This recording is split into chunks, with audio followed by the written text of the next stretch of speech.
let's head across to Rajesh Sharma, MD and CEO at Capri Global. Rajesh, good morning and welcome to the show. This is Hiral on the side. I mean, unusually high trading volumes is what we've seen in the last couple of trading sessions with a Capri Global. Anything that you would want to share with us or, that you're aware of as to what's happening?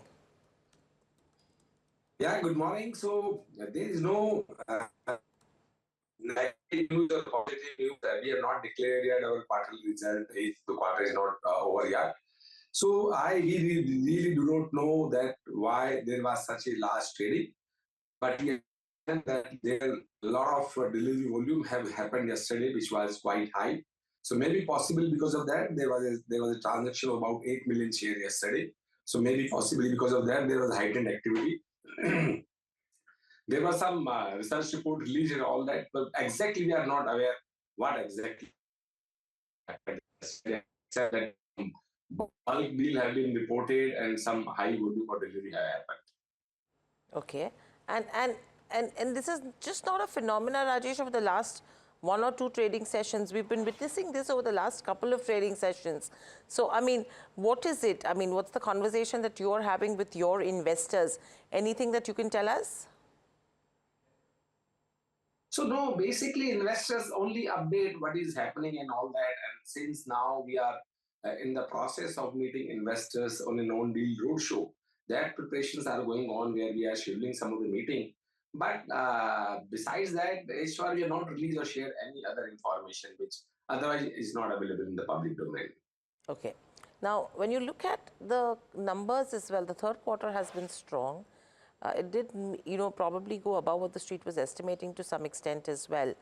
And with regards to the guidance, where would you say that there could be an improvement from what you've already guided, or would you maintain your guidance currently?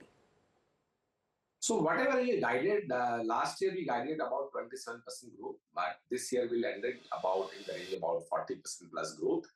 And but that we already keep saying is not that is something new. And if you look at the trend in the lending business, the second half is always better. So yes, of course, third quarter was good, and fourth quarter will be even better. And having said that, now our data science and the technology investments are started paying off. Our gold loan, the new branches started delivering profit after first 18 months of break-even time. So those have also started profit. So we are seeing very uptick in the profitability. That is what we said during our last investor call also. So this year, I think our likely ROE will be in the range of 11%. But next year, if all goes well, we should be in the range of about 15%. Okay. And Rajesh, gold being the maximum in terms of contribution to your portfolio, how do you see that panning out from here on, and which are the segments that will drive gold versus, drive your revenues versus the 7 to 8 segments that you have focus on? So we are presently into 5 lending product and 2 distribution product. 5 lending product are MSME, and our entire lending is collateral security. So there's nothing unsecured we do. So currently we are in MSME, we are in micro lab, we are into construction finance, we are into the gold loan, we are into the affordable housing segment. These are the 5 segments. As far as distribution is concerned, we have a separate car loan company where we distribute car loan as a fee income product for our 12 partner banks. And we also distribute insurance product across our client and our non-customers as well through our call center and other initiatives. So these are the 2 fee income products. So I believe that combination of the current regime, where even in the secure lending space, we are getting this kind of a growth backed by our branch expansion. Currently, we are operating about 1,066 branches. In the coming year, we intend to add another 200 to 250 branches. So we are clearly on the growth path where we are lending to those segments where banks are not lending. And we see there is a huge gap exists in all these products. Even we talk about in the top 26 NBFC, HFC, we're still having less than 2% market share within that region. So there's a huge runway available to us. So we are quite excited. In next 4 or 5 years, we continue to grow. Last question coming to you from my side is going to be in terms of your asset quality. You had mentioned earlier that 1.5% is what you would be aiming by March 2025 or below that number. Are you on track to do that, or are you seeing some concerns? No, so our net NPA we will be keeping in the range of about less than 1.2%, and our gross NPA will not be more than 2%. That is what the guidance we are given, and we will be maintaining that. And overall, with regards to away from the, if you have to move away from the asset quality and look at how sustainable the margins are going to be, what's the number that you're tracking?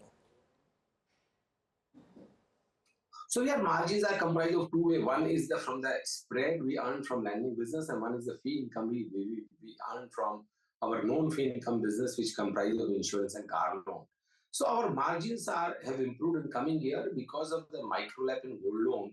Our margins will be slightly still improved by 30 to 40 basis point. So overall and cost impact in coming next 2 years. Our cost income ratio on the largest scale plus profitability coming from all the branches and technology started playing off now. I think our margins will improve, and that is the reason I said next year, while this year will be are in the range of 11%, next year is likely to be in the range of 15%. Why? Sorry, Mr. Sharma. Hi, good morning, Neeraj here. I'm just trying to understand. Maybe you dwelt upon it already, but just trying to understand why this, I wouldn't call it a quantum jump, but a big leap in ROEs in a spate of 12 months. So reason being that we have set up a tech center where about 125 plus engineers and 25 data scientists are working. So that cost is coming in the range of a total infra cost in IT cost is coming in the range of 100 crore rupees. And that cost, whatever the module, be it collection, be it our loan origin system, be it in the how do we do the sales mobility app. So entire those things are driving the efficiency. Plus now, since our entire underwriting is happening back by the data-driven guidance, our underwriting will becoming less expensive and the credit cost will come down. Plus our gold loan branches, which was initially having in the break-even phase where initially they were not making any money. Now after reach crossing this 5 crore volume AUM per branch, every branch has started delivering profit. So all combination of three, if you see the quarter on quarter, that second quarter to third quarter is the quantum jump, and third quarter again fourth quarter you will see significant jump in the profitability. And that trend, now the profitability gets stabilized. So next year we intend to exit this quarter in the range of about 150 crore rupees of PAT. So going by that, I think next year we can easily, if nothing goes abnormal, we should be in the range of 600 crore around profitability. And that is where the confidence is coming from.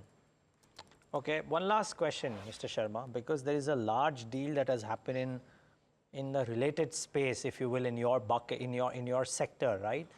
Do you reckon it opens up the appetite for more PE players to approach players like you as well? You had a very strong growth, I believe, in that segment in the quarters gone by as well. Are you being approached by large private equity players to try and make a transaction? So some of the players have discussed, but currently we are not looking a significant amount of equity raise, except that in CGCL we intend to raise capital sometime through QIP route.